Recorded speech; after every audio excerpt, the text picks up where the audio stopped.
And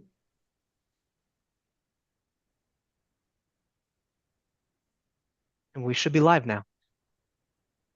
Okay, thank you. The meeting is started in call to order. Teresa, will you please call the roll? Trustee Virgo. Here. Trustee Cook. Here.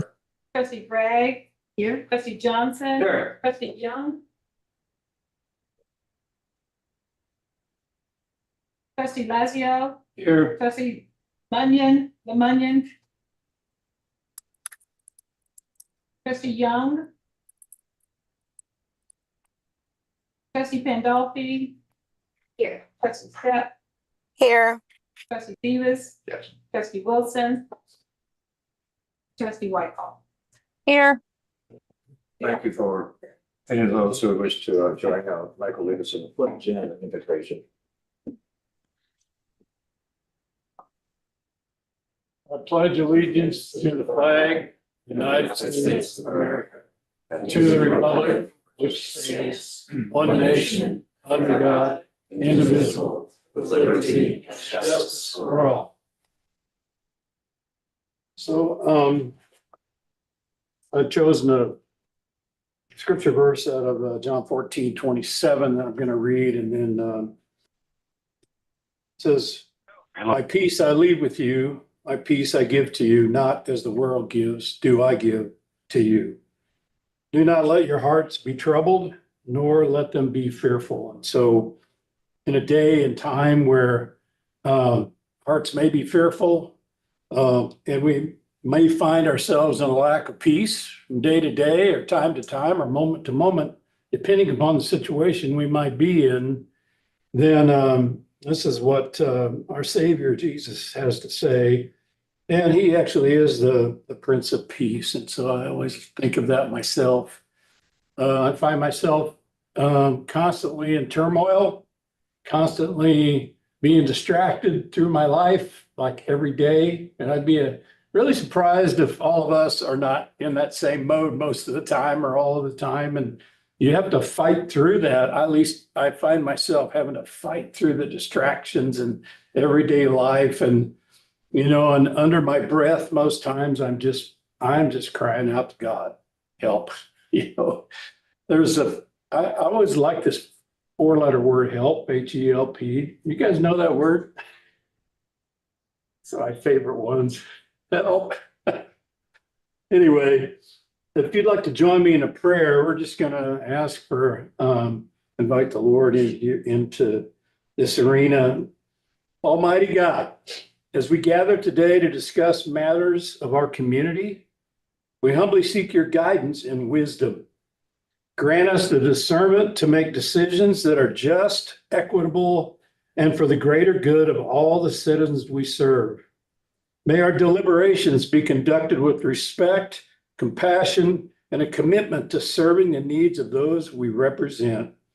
We ask for your blessing upon this meeting and upon the leaders entrusted with these responsibilities. In your name we pray. Amen. Amen.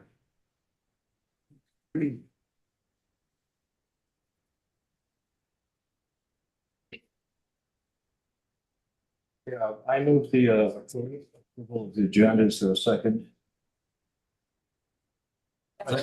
Second, any discussion? Please call the roll. Trustee Virgo. Yes. Trustee Cook. Yes. Trustee Bragg. Yes. Trustee Johnson. Aye. Trustee Young. Yes. Trustee Lazio. Yes. Trustee Lemunion. Yes. Trustee Pandolfi. Aye. Trustee Step. Aye. Trustee Davis. Yes. Trustee Wilson. Trustee Whitehall. Aye. I move approval of the consent agenda. Is there a second? I second. Discussion? Please. Trustee Virgo. Yes. Trustee Cook. Yes. Trustee Bragg. Yes. Trustee Johnson. Aye. Trustee Young. Yes. Trustee Lazio. Yes. Trustee Lemunion. Yes.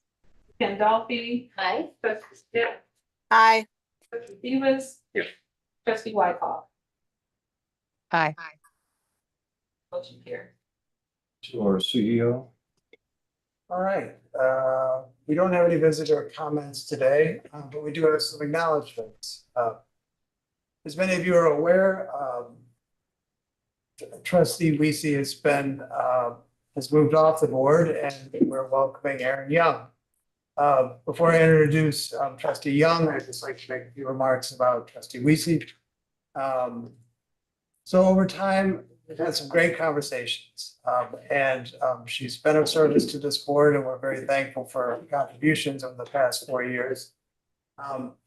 There's one thing that stands out to me is I was very new to the world of homeschooling, and trustee Weesey kind of brought me up to speed and demonstrated the importance of homeschooling in the state of Missouri.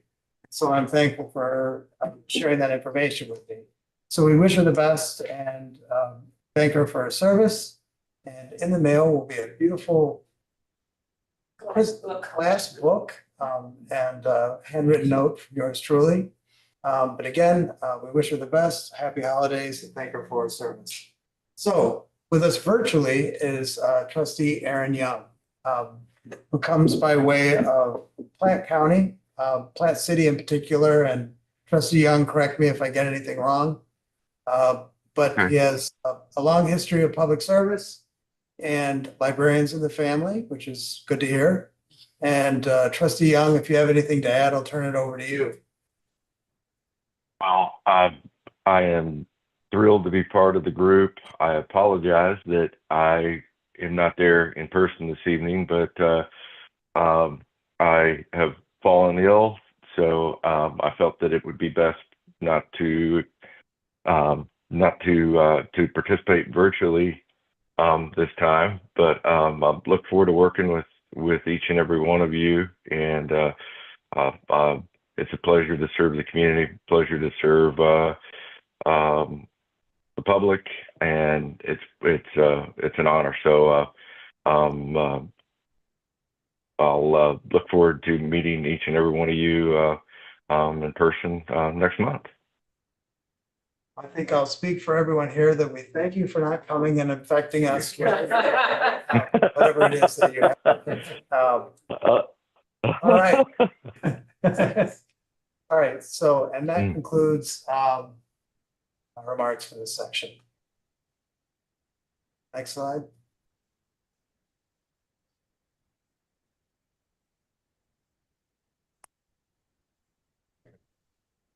This is the, skipped over, I see. Oh. Okay. Yeah, you want to go back to? Yeah, do you want to, yeah. No. Okay, we'll go to the committee reports right now. There's an ad hoc committee that was formed to review the primarily the policies that are applicable to the board. We've had initial review of them with a focus on identifying areas that would help the executive level and certainly the branch managers facilitate their job.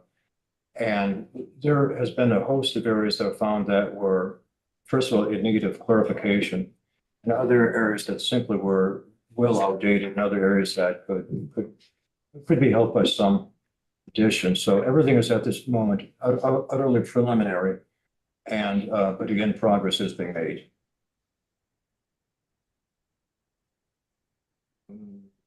Building committee. Right. On the building committee, there are a couple things I want to mention. One, our Colburn Road Library is well, sometimes you still have to make an illegal U-turn to get into the library. I understand that as of an hour ago, we still have library district plans before City Summit, and we don't have a decision back. I'm sure that will all work out, but I was hoping, and our staff was hoping, that we would get all this approved so that we could start construction on the repair work prior to the middle of winter. But well, as it comes, it comes. But it's and I'm sure that's all going to be approved by the city done. But yeah, it could get cold. The second, I don't know, Aaron, are you wanting to? We obviously have a feasibility study for the headquarters that will be introduced this evening. Are you wanting to take care of that introduction, or? Sure.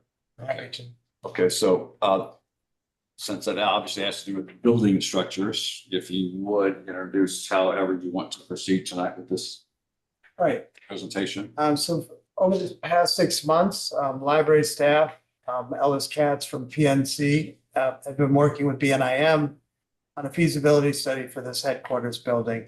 Around midpoint, we shared kind of a brief overview of our work with the buildings committee, but now we're at the end of the road, so to speak, and we have a final report to present to the board. With us today, we have James Pfeiffer, Janelle Rock, Jeremy Com, and Craig Scranton. I always want to say Stan. It would, anyway. It would be good in Hollywood, right? Craig Stan. And Ellis Katz from PMC is with us virtually. And so before we get started, I do want to thank all the staff that participated in this work. In addition to the senior leadership team, there was a core group of staff that represented our facilities department and our materials processing and a few other locations. And without them, we couldn't have gotten to this point. So I do want to thank them. So now I'll turn it over to BNIM to briefly walk us through their findings. James? Thank you. Thanks, Aaron. Great to be with you all. I'm James Pfeiffer. I'm an architect and a principal with BNIM. And on behalf of our entire team, we are very pleased and grateful to be with you all this evening. You got to meet BNIM colleagues and Ellis Katz as well from PMC has joined us virtually. We really have appreciated being partnered with him and MCPL for this really important effort. We started this process earlier in the year, about a handful of months ago, and really we started by reflecting on MCPL's work really as a force for good, serving over 840,000 people in the greater Kansas City metro area. That's a lot of people. And so MCPL continues to really draw upon your creativity and your collaboration to support your mission, which we go to the next slide, please, which is to enrich our citizens and communities through expanding access to innovation, information, ideas, and inspiration. And through the process, we've been inspired, our team has been inspired by this mission. We've been inspired by your vision, which is to provide the very, very best library experience in North America. We're excited and honored to be with you this evening to mark what we think is a really important milestone and to share our work to date, as Aaron mentioned, a really collaborative engagement that has really benefited from all the contributions of so many people, both in this room and not in this room. With that, I'm going to turn it over to Jeremy Kam. But before I turn it over, I wanted to share that we're marking another important milestone this evening. Today is Jeremy's birthday.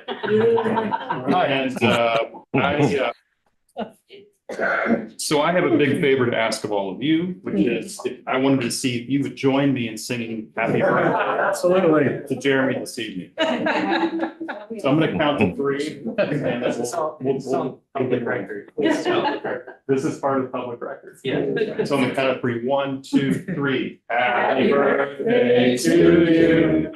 Happy birthday to you. Happy birthday, dear Jeremy. Happy birthday to you. Thank you.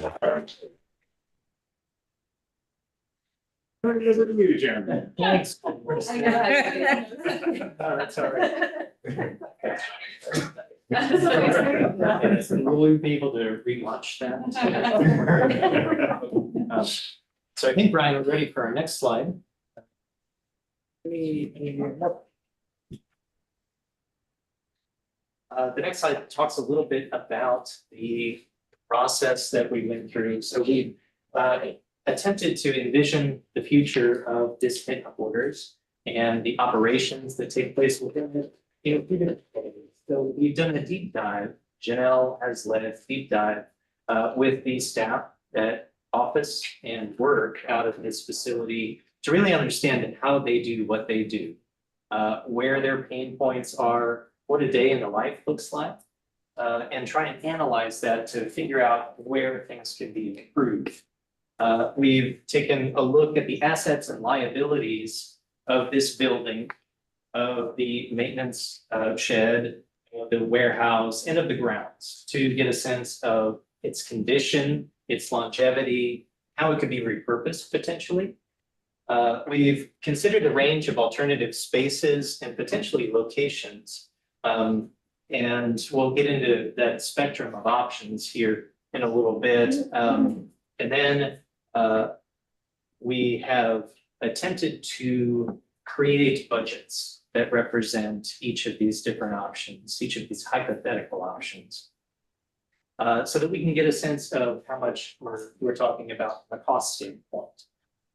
And ultimately, going back to James's words, trying to see solutions that align with the mission and the vision for MCPL. Next slide. But first, why are we doing this project anyway? And I wanted to put this image as maybe exhibit A of why we're trying to do this project, because this is a scan of the existing building as it is today. Well, let's go to the next slide. We're talking about what it is. And these are some of the highlights from the facility conditions assessment that we performed back in the summer. That we have building systems that are not keeping pace with the amount of change that happens within the building to enable MCPL staff to do their work. So we have hotspots and cold spots, things like that. I want to give a shout out to MCPL facilities because they're doing a really good job. We looked, for example, at the roof of this structure. And yes, there are giant trees there, but the roof is nice and clean. It's just emblematic of how well they take care of their buildings. Nevertheless, age is always going to be a factor, and it's catching up in this case. The organization of the interior spaces isn't really supporting the way MCPL staff wants to work. It's kind of a rabbit warren. They have made do as best as possible with what they have. They've been doing that for years. And so the end result is that holistically, the space isn't quite functioning the way it ought to. So physical environment, I highlight things like daylight access. You know, these little windows that you see all around the perimeter of the building don't provide daylight deep into the floor plate so that people can enjoy it and benefit from it. We talked about thermal comfort, ventilation. Healthy materials is an interesting subject. Anyway, all of these things can stand to be improved so that MCPL staff can really do their best work. Thinking not just about the staff that currently work here, but prospective people who may be looking around for a place of employment. You know, there's perhaps a detriment to having a facility, or let's say there's room for improvement when it comes to curb appeal and the ability of this facility to attract and retain the very best. So. Hey, Jeremy, if you I could just jump in for just a second. Hi, this is Ellis. First, I wanted to let you know that, PMC has been involved since the beginning of this process, from facilitating the RFP process to the selection of BNIM, which I think MCPL made an excellent choice for your programmer. Through participating throughout this programming process, as well as the hypothetical scenarios. No way you paid the park. Huh? Disregard. Okay. What I wanted to say was, if you haven't toured the facility or walked around the entire facility as board members, you might want to do that to kind of see a little bit about what Jeremy was talking about. I think you can get a real sense of some of the challenges from a modern workplace perspective that the existing facility has. Not to say we can't fix it, but it'd be helpful and maybe a little refreshing or eye-opening for the board to walk around if you haven't walked around all over the place. I don't know if you have or you haven't, so I just thought I'd say that. Sure, and if I just would add, we did give a tour to the building committee. But we're happy to give another tour to the full board, just so everybody could be on the same page as to what we witnessed. So turn it back over to you. Thank you, Ellis. Thank you. Aaron mentioned that this process has taken about 6 months. We started by taking stock of the facilities and beginning work with MCPL staff. So that took us through the first couple of months. We had some workshops. We visited some other facilities, other offices, other types of spaces that we thought would be applicable and inspiring and something for all of us to have a shared experience around. We eventually started identifying a range of scenarios for what might happen here, and have distilled those down bit by bit to the final report, which I see they're actually really lovely copies of. I didn't realize we're printing that. It turned out nicely. They're on the table and are now before you tonight, kind of summarizing the last 6 months of work. So Brian, I think we're ready for the next one. And this is it. Yeah. Hi, everybody. So as Jeremy mentioned, we started this process with many people here in the room that represented the cross-section of the departments within MCPL. And it was really important to get together in person to talk, to deliver information to the design team, but also for that group to hear each other, so that they could understand kind of across departments where the pain points were and those common themes that kept sort of coming up. If you do take a tour through the facility, you will really see a lot of carts and books, book carts and paper storage pallets kind of strewn throughout all the entire facility in major walkways. So that was definitely a theme that rose to the top. So we took a look at the existing program department by department to understand what our baseline was, and worked with the group to understand what kind of space they needed to function and bring those spaces up to the modern work environment.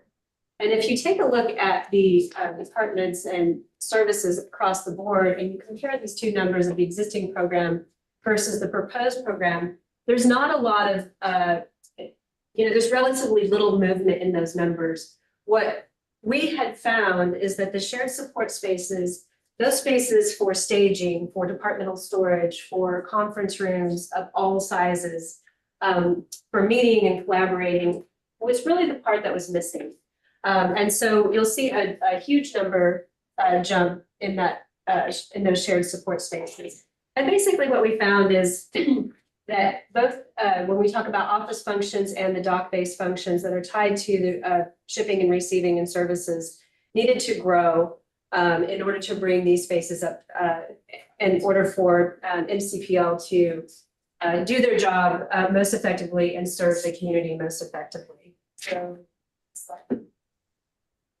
we did, for reasons of flexibility, in case there was a desire to split these functions from the dock-based functions and the office-based functions, we split this program up into two different groups. One being office-based, which you see in the blue, and the dock-based functions that included all departments that needed to be tied to delivery services and that loading dock. So you can see that in both scenarios that the dock-based functions are a larger function of the entire program.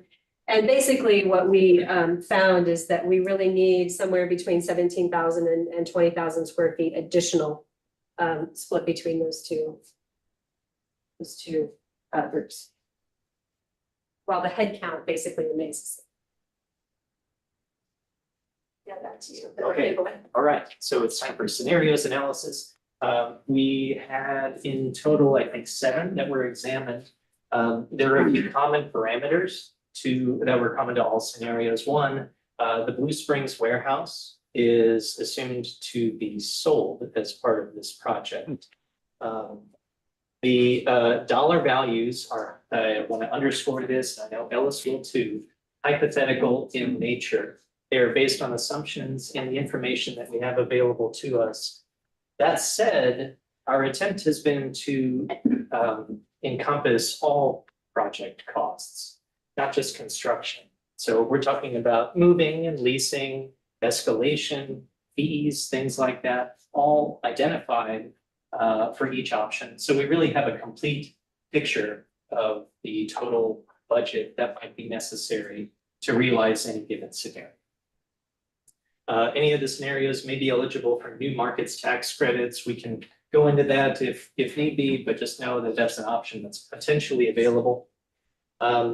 this has become, the final bullet has become less true as time has gone on, but the options are still relatively, given how different they are, it was interesting how relatively close they ended up being in total project costs. So we'll get into that here in just a little bit. The next slide. Well, before you is- go, Jeremy, before you go on too far with regard when you start showing numbers, I do want to emphasize the hypothetical nature of what's been done. So what you're going to see on the next several slides are truly hypothetical scenarios. They are, and I want to emphasize, and you can't probably see me on screen, but they're, quote, not designs. So they're hypothetical, using the programs that we derived for the new program to come up with these cost scenarios. They were educated assumptions based on construction cost, what escalation might be in the future. As you might know, escalation in the marketplace and construction has been, during COVID, was really, really high. It's come way down, but we can't predict the future, especially with a new government going into place. It's based on assumptions for lease rates, for the sales cost of property and the purchase price of property. So I just wanted to emphasize that these are truly hypothetical and our best professional guess at what the cost could be. Go ahead, Jeremy. Oh, thank you. So the seven scenarios are shown here. And this is the entire spectrum. And really what it comes down to is, are we planning to stay in this location? Or are we planning to go somewhere else? And if we go somewhere else, are we planning to all go somewhere else? Or are we going to bifurcate?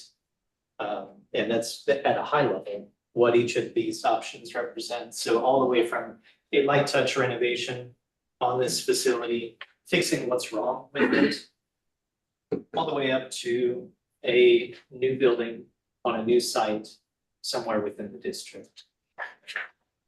So I'd like to summarize, well, before I summarize, the next slide.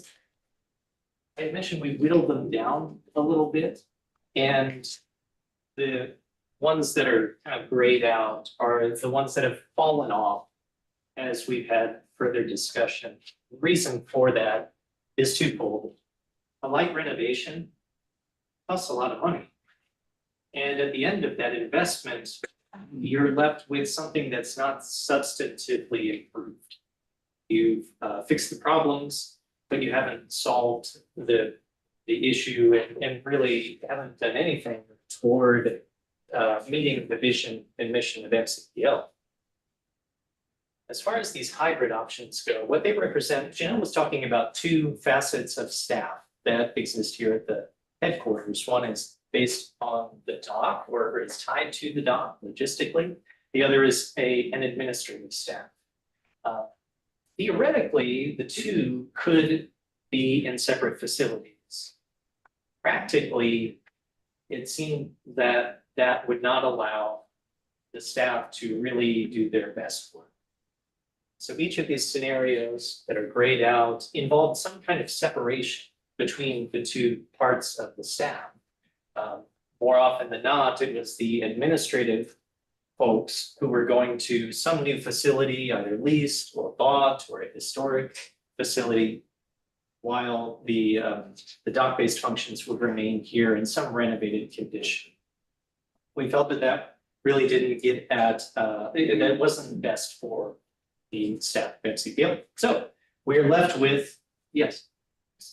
I just want to say, so over the past year and a half on the staff side, we've been championing these three principles of inspire, empower, and connect. But if to think about the last one of connection and collaboration, to do that, I think means that this core staff remains together. We spent a lot of time examining all of these scenarios, but at the end of the day, just a world in which like an administrative staff is separate from IT or collections management, I think is limiting to the organization. It would prevent us from really collaborating on a real meaningful way. That's why we grade these out. I do want to say to the board that we will discuss each of these options in our ad hoc committee and get into the weeds there and talk about the pros and cons of each. So I'm going to briefly run through each of the three scenarios that remain, so you can get a sense of what that means. Like Janelle said, the building, this container that we're in, is too small by quite a lot. 17,000 square feet, can you take it? Exactly. So in order to meet the need and stay here, it involves both renovating the existing building, but it also means enlarging the existing building with some kind of addition. We've shown it three different ways, each of which has some pros and some cons. In this study, which again, per Ellis's comment, is not a design, really just trying to see how people fit. We've essentially taken it up a story. So this is east. So we're going out, this is 24 highway out in this direction. The big hillside is to our south. The parking lot is to the north, and rarely used drive is to west. In this scenario, we're saying we don't really want to mess with the parking lot. We can't really do much about the hillside from a building standpoint. So let's go up a story, and that's how we get our extra space. There are impacts to that, elevators and stairs, things like that, a little bit more robust structure. But at the same time, you don't necessarily need to move the entry drive off of 24 highway, nor need to necessarily reconfigure the parking lot. And so those have some benefits. If we go to the next slide, here we're saying the opposite, saying, well, the expense of elevators and stairs and things like that isn't really where we want to go. So we're going to do a one-story addition that again goes out toward 24 highway, perhaps presents a cleaner, newer, fresher face for those driving by.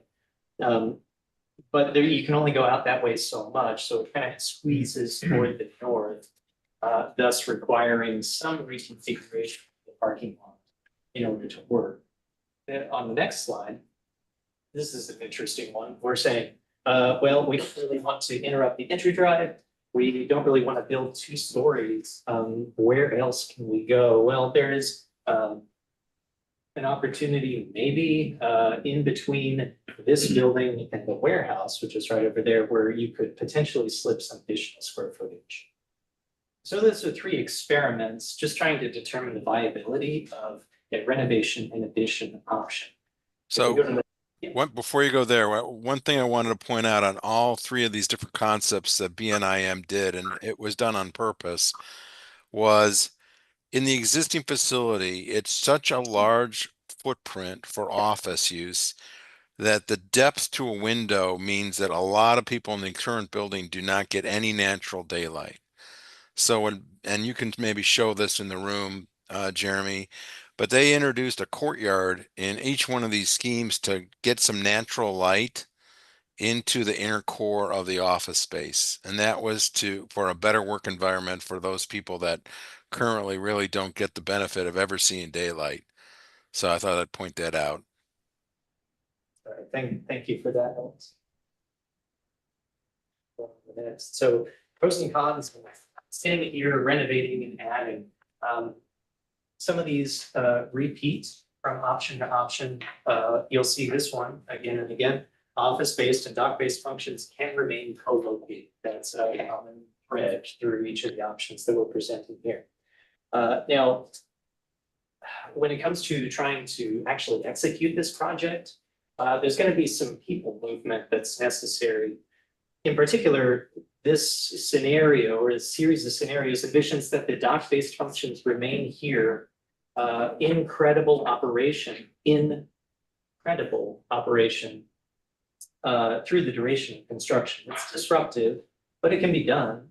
But it probably can't be done with the executive or the administrative functions also here. So the scenario says those office-based functions need to sign a lease and go somewhere else temporarily to allow enough space for the dock-based functions to kind of squish and move around construction as it's taking place. Now, what will help that is when the addition is built, that's a little bit more square footage and can make it a bit more feasible. But that's something to think about in an option like this. So then, once the office piece and the entire renovation is ready, then the office functions would need to move back. So 2 moves in total are necessary with the option. We talked about potential reconfiguration of campus and parking and things like that, depending on which direction you head, 1 story or 2, this way or that, but that's all to be determined. So we can say it's potential. And I think that's about it for this slide. So we can go on to the next. The next option takes a little bit more aggressive approach and says that we like this land. We like its location, its proximity to highways, and all of this thing. We want to double down on this land. But the buildings here are beyond help. They're efficient in a way that an investment, a significant investment in them, still isn't going to get us the result we want. So instead, this concept says the entire operation of the MCPL headquarters moves temporarily to a different place, while the existing buildings on this site are removed, the site cleared, and an entirely new complex that meets MCPL's needs like a new building should is built. These 3 are they're little more than sketches, but just kind of thinking about, well, if you had this piece of land, but no buildings on it, what could you do different than what it is today? Maybe the parking is out front near Highway 24 and the dock-based wing has a nice apron in front of it to allow ingress and egress. Maybe we say that we want a real presence along Highway 24, and so we want the buildings to help establish where you are with what you're seeing. And maybe the entire building complex is contiguous and something that's right along Highway 24, an undeniable presence here in Independence. Again, just playing around with what could you do? What might you do if you had this land but no buildings? Slide talks about pros and cons of that. Well, the big con probably is the need to vacate the site for a period of time, the entire operation, and then move back. So at the same time, what you move back to would be vastly custom designed to the needs of MCPL today. And so, there's something worthwhile there. The site itself is a subject of debate. Is it, I think there is really a lot to be said for its location, central to the overall district, proximate to highways and things like that, but it's an item of discussion. Okay. In a new build scenario, now we're getting really hypothetical and saying MCPL decides to acquire a piece of land that is not this land. It's somewhere that has really great highway access, is easy to get to for the staff that work here. It requires minimal land clearing. It's just the right site. And a new facility serving both the office-based and the dock-based functions is built there. Similar to the campus reconfiguration scenario, you're getting a building that's designed custom for the way MCPL works and would be much more effective as a place to office, work out of than what we have today. Next slide. There are some pros and cons here too. This is an interesting one because whereas the previous 2 options or scenarios that we looked at require movement of people, multiple moves to accomplish, here the building could be, the land could be acquired, the building could be constructed, all the while operations continue on as they always have here at the headquarters. One move then at the end of the project is really all it takes. So that's efficient and minimally disruptive, which are good things. I think The con, which is a little bit spongy because land acquisition can go a few different ways, but it could add some expense, it could add some time to this potential scenario. In our budgeting, we assumed a purchase of land, but I would imagine in many of the communities you serve, if you were to try to pick a different location, there might be some incentives by those communities whereby land might not cost you as much as what we assumed, but we did assume a purchase of land. There's one other unknown with this option that, then the numbers that Craig and Alice will go over, we're factoring in the sale of this property and the timing on the sale is an unknown. It could be tomorrow, it could be 10 years from now. Either way, you have to factor in that financing costs and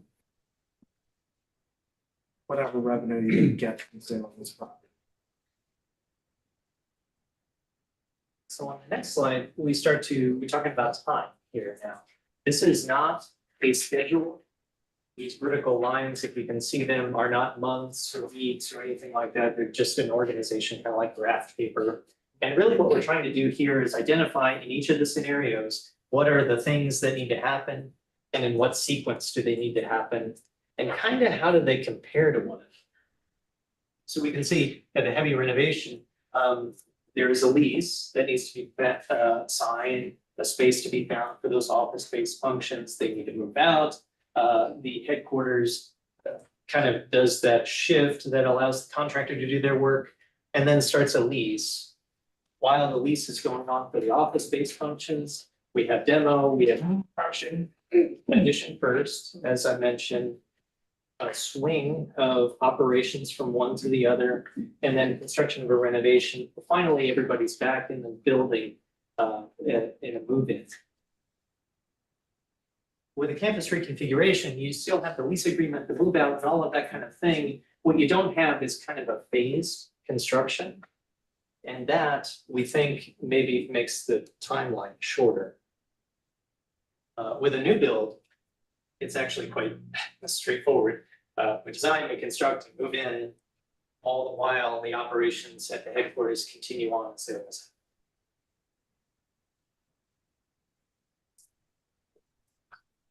have. I think Craig, you, mine, and probably Ellis direct team this one, but we've graded back, the options that we are recommending be sort of backgrounded for right now. And the ones that are full colored here represent the options that I just talked about. There is a little dot on each of them.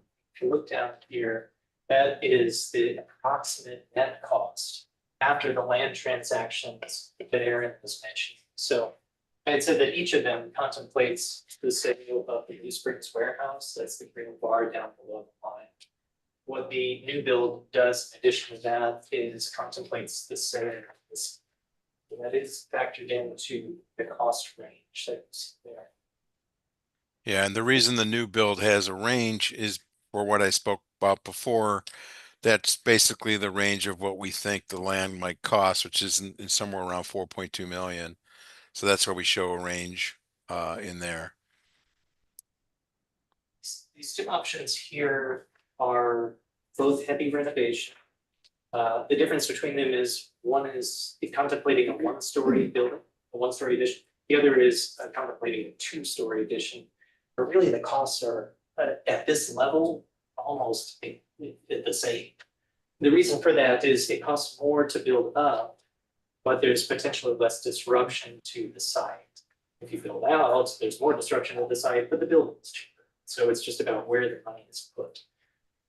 Here in the campus reconfiguration, as I mentioned, what you're seeing, that pink bar at the very top is the cost specifically for warehouse leasing. So we have a dark navy blue bar there, which is office lease. See that show up in some of these options.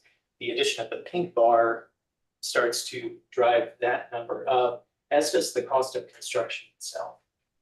So here we'd be building, as I said, new buildings, a new site, things like that. And finally, in this new complete HQ, you have the sale of the Blue Springs warehouse and this existing land below the line, but there's sort of a corresponding green above the line. And that represents the acquisition of some land. Again, it's a conservative assumption, maybe. And with conversations and with time, maybe there's some avenues where MCPL doesn't need to pay market rate, but we don't know that yet.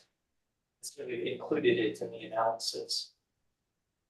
At the end of the day, though, that's listed as a range because there are a few more variables with that scenario. Yeah, numbers are next. The numbers are next. So Ellis, please feel free to jump in as we go here. And Jeremy did a great job, so I'm moving the numbers. He explained big differences between the different options quite well. Can you go to the next slide? And you can see those numbers also down here at the bottom for the different options. I think, again, just to repeat some of the things we've said before, this is an all-in project number. This is not just construction numbers. We've actually gone through and analyzed and tried to think of every number possible that we had, include in on the numbers, make sure it is an overall project number. On the new headquarters, I mean, as Jeremy just said, it is about land costs, which you can buy land. Can you get something for almost nothing from the city or someplace like that? And how long can you take to sell land here? But in general, I have those values about the same. So they kind of equal each other out at the end of the day. I do think that the buckets here for B and C are, again, you should go through a design process and figure out which way we want to go. If that's the marching orders, I think we're covered there on that kind of money. The campus reconfiguration really is a much larger number because of how many moves, how much disruption, lease time, et cetera. And, there is a little value here in the existing buildings. But once you start leasing at other locations, et cetera, that value gets eaten up.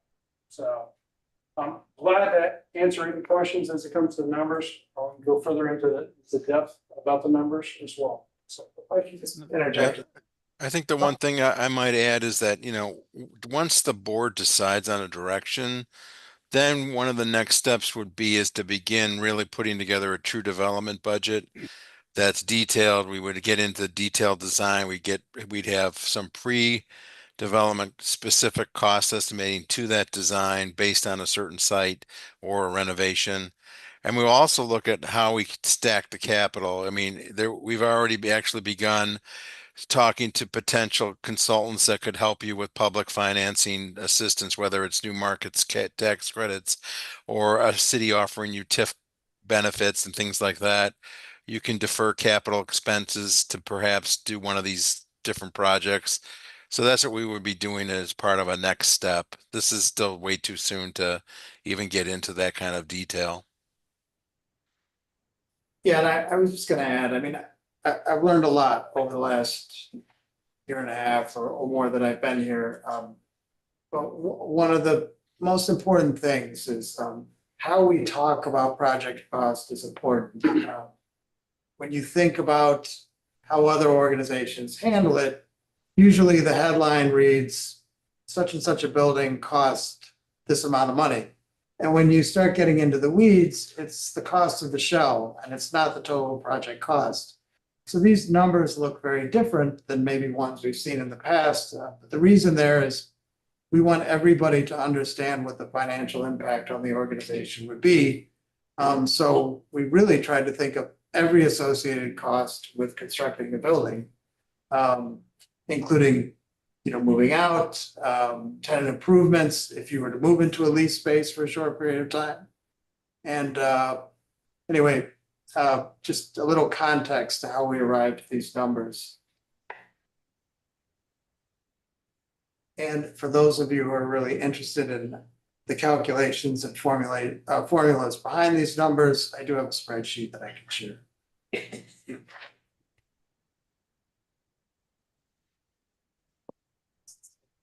Last slide here is the recommendations for moving forward.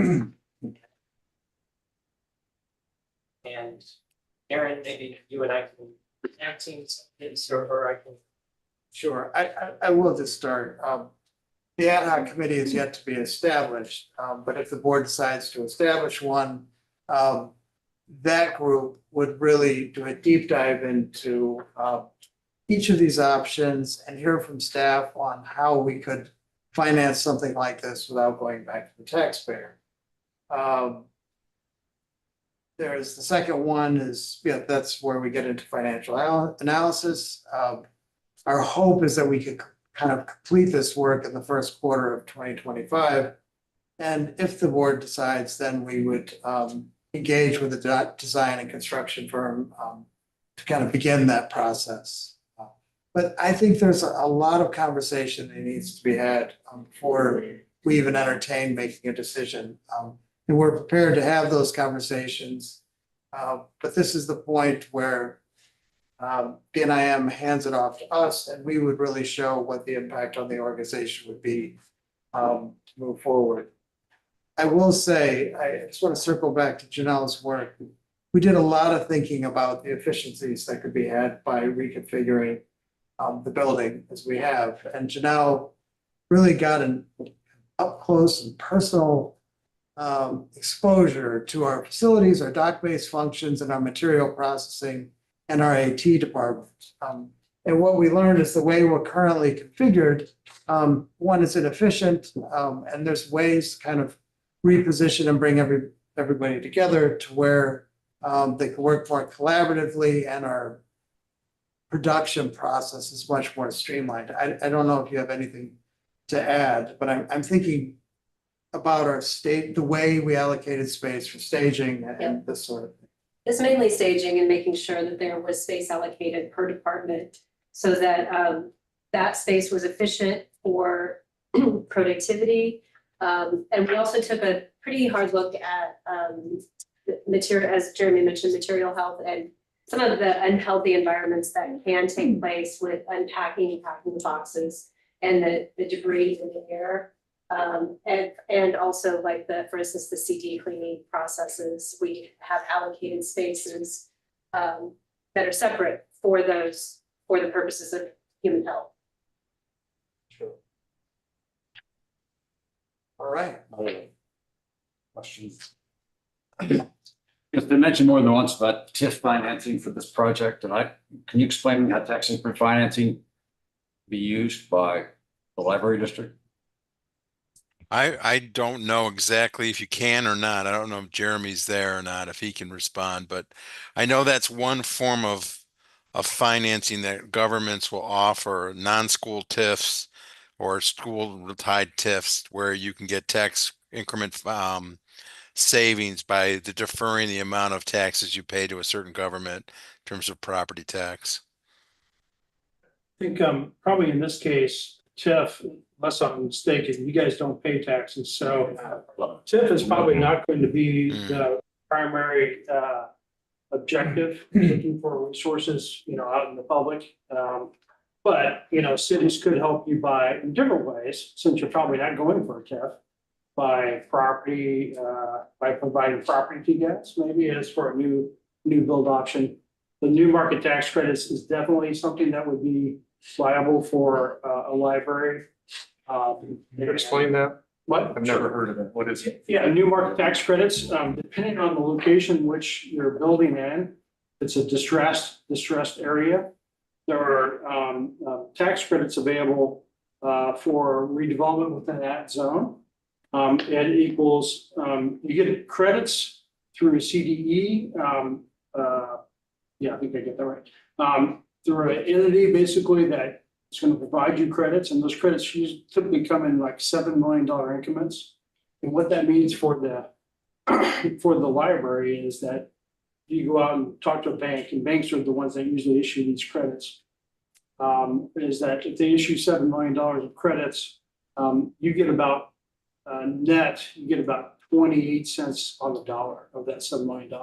And that's literally like free money.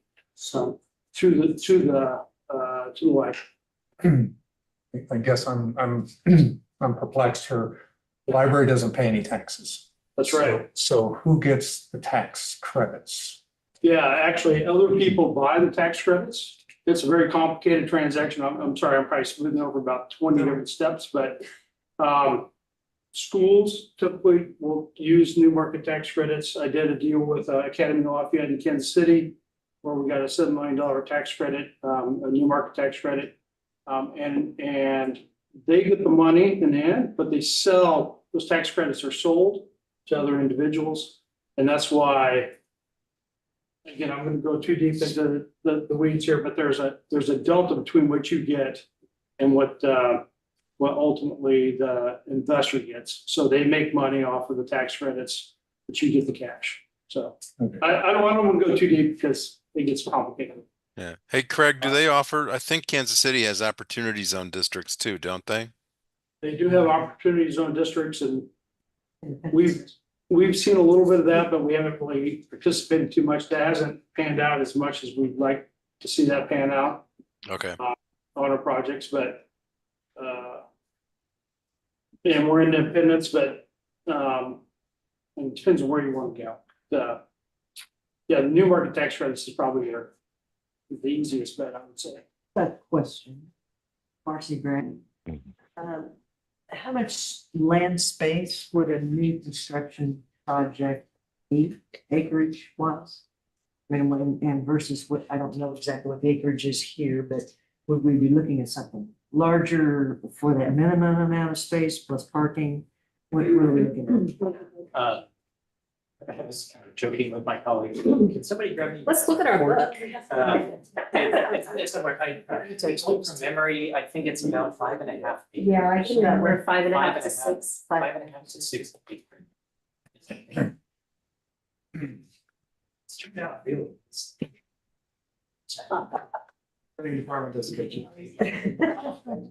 The idea here is that there's this, our Blue Springs warehouse was never intended to be a long-term solution for storage. And so the idea there is to sell that piece of property, and consolidate our warehouse functions and distribution all in one location.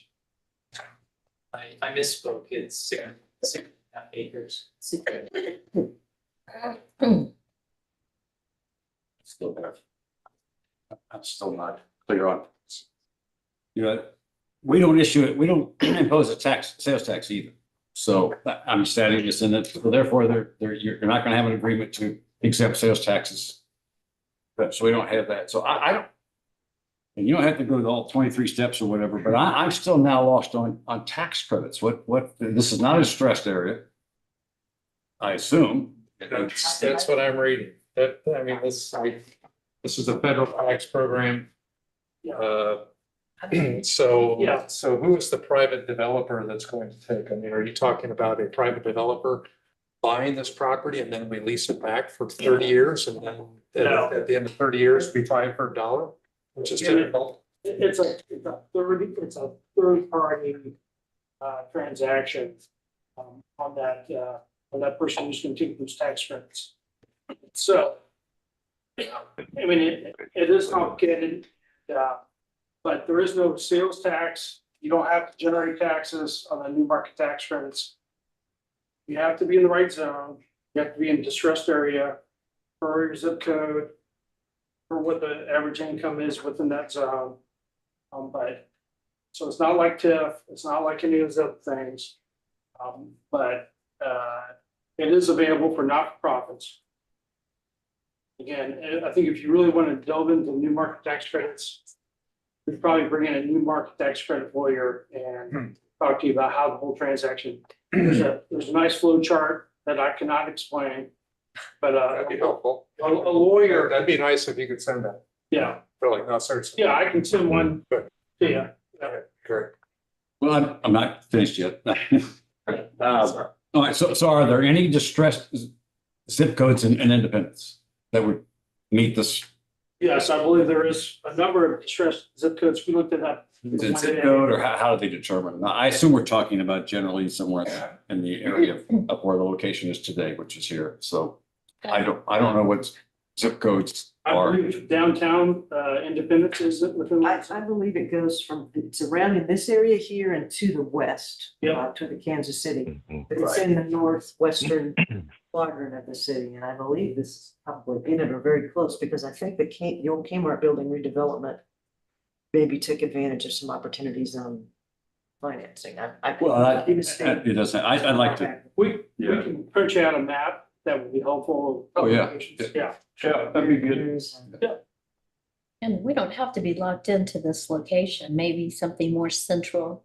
I drive an hour to get here, is what I'm saying. Is that maybe is there a central location somewhere in southern Clay County or something? Well, I know you're trying to get to that. I think, is it geographic central or is it a population center point?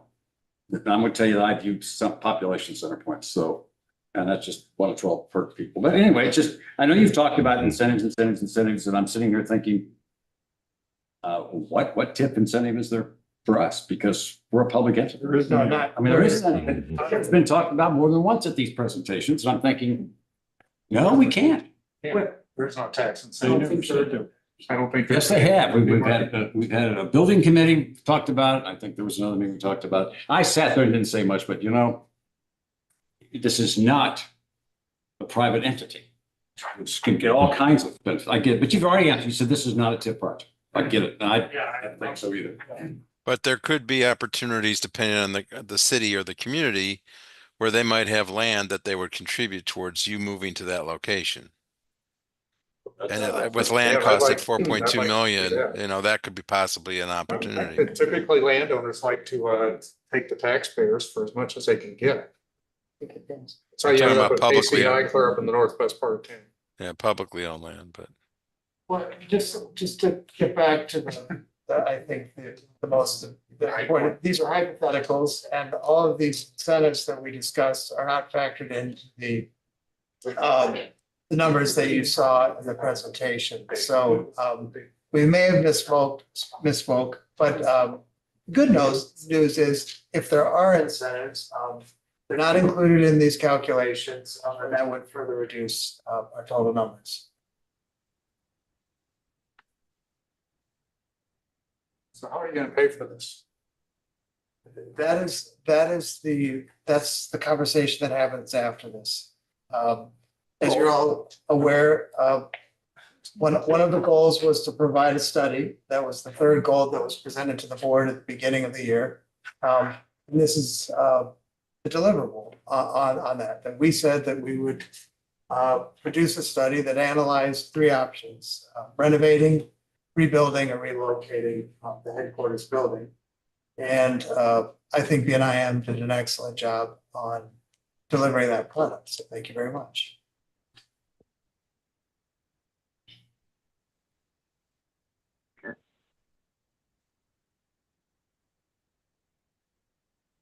Any other questions, discussion?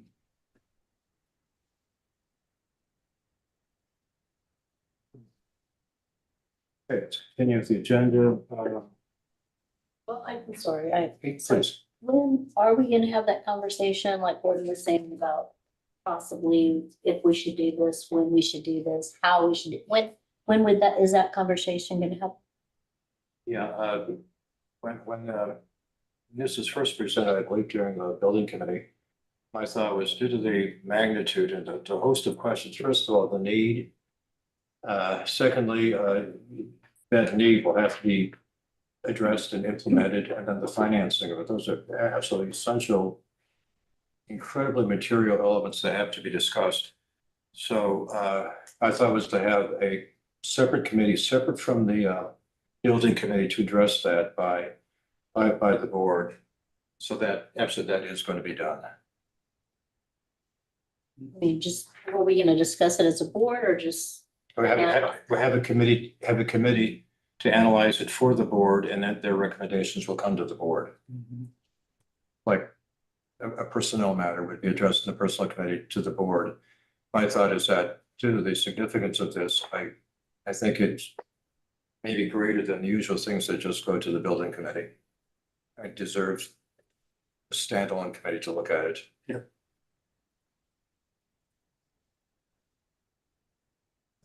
And the committee has not yet been formed. We ended the questions or? Okay, next matter is fundraising and development. That's in 7.77. Okay. The foundation did not meet last month, but if you have a short update. We've received one grant for the Midwest Genealogy Center for the Tell a Story program. The grant was for $1,480 and was awarded as a mini grant through Missouri's Humanities Council.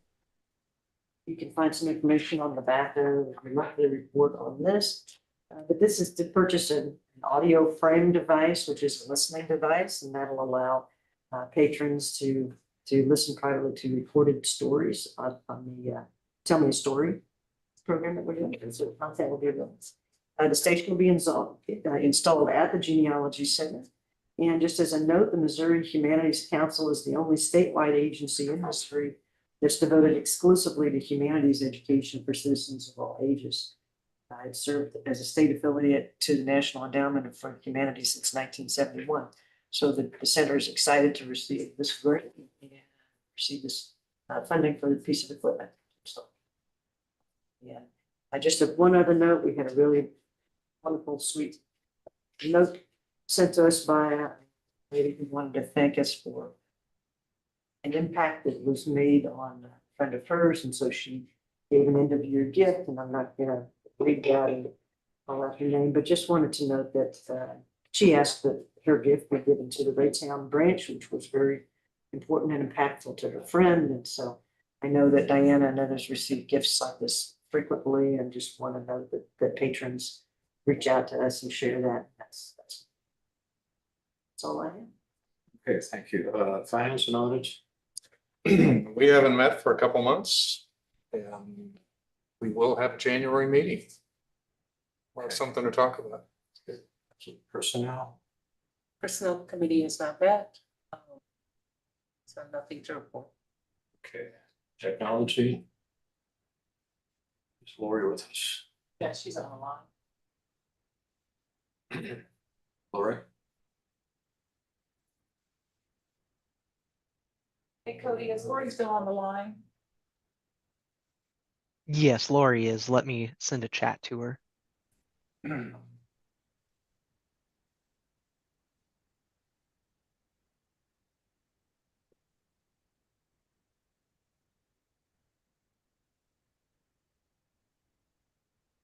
All right, it looks like it's just her phone, so I'm actually not able to send a chat to her. Okay, we can move on. Financial reports. Thank you. Good evening. Look at that slide. Get through these fairly quickly. Answer any questions as they come along. The library has collected $2.4 million for the first 5 months of the fiscal year. That's compared to just over 2.5 million last year.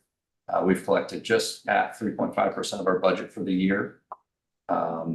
And we're just slightly under collections from last year, which is primarily due to replacement taxes in Jackson County and delinquent taxes in Platte County being less this year than they were last year.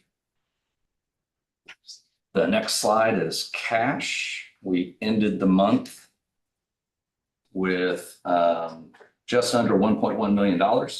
We've drawn $7 million on the line of credit to get us through the end of November. But good news, our property tax collections are starting to come in for the year.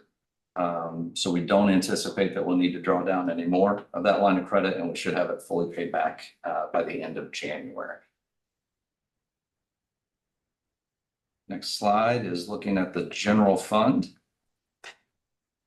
The total budgeted revenue for the general fund was 3.7 million. We've collected 3.4, so we're just slightly off our budget target for the year. And our expenditures, with the exception of the one-time transfer from the general fund to the capital fund, are pretty much in line with what we had projected earlier this year. The next slide is the capital fund. And there's not a lot to report here. We've got some end of program expenditures for the capital plan as that gets finalized. And then we have expenditures on the headquarters project that we're currently under discussion with. And the last slide I have is on health insurance. The health insurance fund has collected just over $2 million. We've spent about 1.3, so year to date, we have around 750,000 surplus. Happy to answer any questions. Any Questions, comments? Okay, we can move on. Is there any unfinished business? Where are Any new business? And your report. All right, so earlier this week, gosh, it's all blurred to me. The library received an award from Black County EDC. It was a Community Development Award. You can see it here. It's this beautiful award. We were nominated by the city of Riverside for the construction of our new Riverside branch. It's great to attend and accept that award, and Black County has just been a great supporter of the library. We're very appreciative of the acknowledgement. Next slide. All right, a few employee spotlights. Mary Masterson, she's our procedures specialist, and I'm gonna just add a little bit here. When you visit our branches, you'll notice that there's a consistent level of quality across our 34 locations. And the work that Mary Masterson does is largely responsible for that because everybody knows what's expected and how to deliver the highest quality of service. Cody, who is Mary's manager, says Mary's dedication and positive attitude and caring approach in her work makes any project, email, and conversation she is a part of a productive and enjoyable experience for everyone. She's worked in the branches and in HQ in over 20 years of service. She has a wealth of knowledge and experience that she brings to every project. So Mary, thank you for your work and congratulations on your 20 years. Next, we're celebrating 30 years of service with Sarah Gamble, our Grain Valley manager. Sarah's innate dedication to serving her community and staff comes through in all she does. Whether it's her consistent attention to training and support staff, working the floor and modeling exceptional service, presenting her collection to make it more browsable, lots of commas here, leading a book group and building relationships with the community and dealing with a building transition. She's very thoughtful and she's always looking to help others and improve the impact her staff has on the community. And those are the words of Kira. We do thank Kira for writing this wonderful acknowledgement of Sarah's work. So Sarah, thank you and congratulations on your 30 years. Lastly, we have this MCPL monthly, and I won't go over it in its entirety, but I do want to draw your attention to the work that our digital innovation team has done in the Hickman Mills School District at the Real World Learning Center. Next month, you'll see a short presentation on the work that a group of really bright teenagers have done on digital media literacy. This morning, Brian Gash and I were fortunate to go out and watch the presentations of 5 student groups. And they developed a strategy for educating other teens about digital media literacy. And Brian, I'm sure you'd agree that they're all very talented. They gave wonderful presentations and had some great recommendations on how we could better connect with younger audiences. So you'll learn more about that next week. But it was truly just an inspirational time out there. Gave me energy I need. Keep on working, just truly bright. Those are my highlights, but do take some time with our MCPL monthly. This beautiful picture on the front is an author event that was produced by Diana and her team. And you'll see there we have Shelby Van Pelt and Susan Ray, our deputy director, in front of a beautiful backdrop, which is actually an aquarium. So we all sat and watched these lovely fish swim by them, and a shark from time to time. I gotta say, it was one of the more relaxing author events I've ever been to. But yes, all right, so that concludes my report for this month. The announcements. Go there, so we have some important things coming up. We have Christmas Eve on December 24th, and we're closed on Christmas Day as well. On New Year's Eve, we close a little bit early. All locations will close at 5 p.m. New Year's Day, obviously, will be closed. And then again, in January on the 20th, we honor the Martin Luther King Day, and all of our locations will be closed. That is all the announcements that I have. Okay, thank you. Under trustees' comments, I like to just to take a moment to acknowledge and express appreciation for the dedication and commitment that Rita had for her tenure on the board. She brought an amazing perspective as a classroom teacher, as well as her years in education in Asia as a missionary with her spouse. And I know we all express appreciation, thanks, and wish you all good things. Other trustees' comments?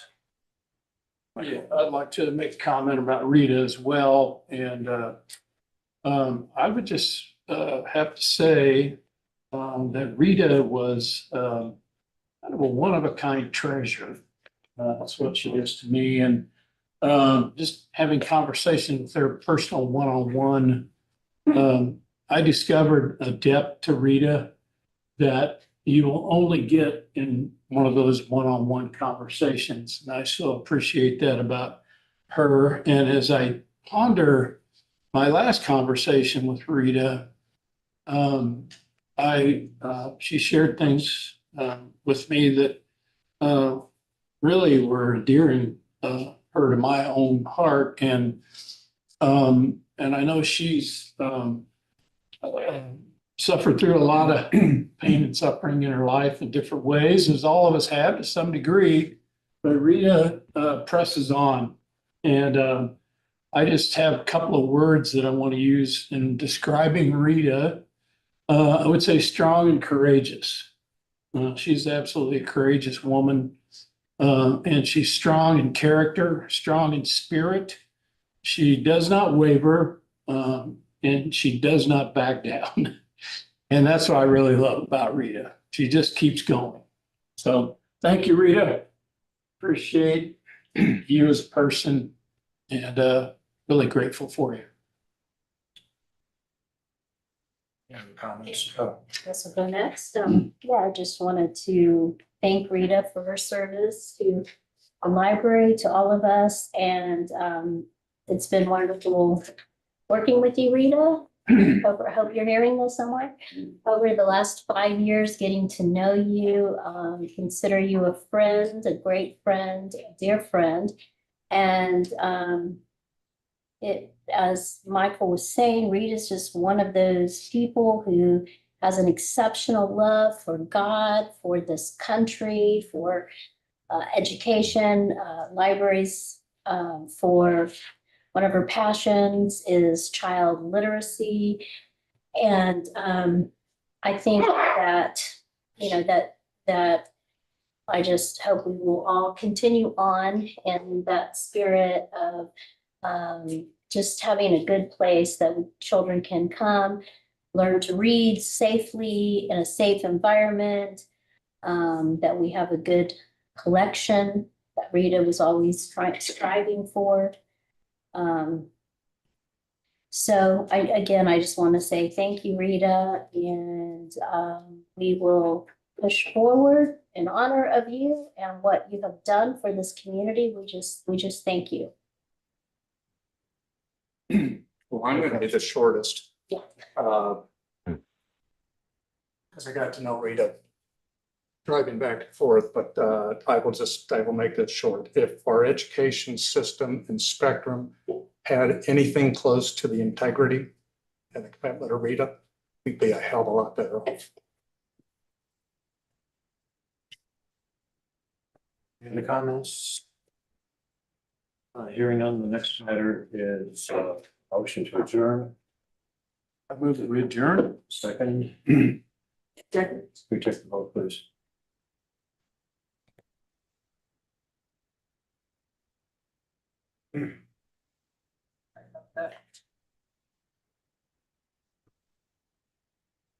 Trustee Young, Bye. trustee Gray, Yes. trustee Mazio, Yes. trustee Lemannion, trustee Step, trustee Cook, Yes. trustee Virgo, Yes. Johnson, trustee Gray, trustee Wyckoff. Yes. Sorry. Trustee Peters. Yeah. Trustee Virgo. You didn't call me, but I'll say no. What is that? Sorry about that. No, of course I want, I don't want to.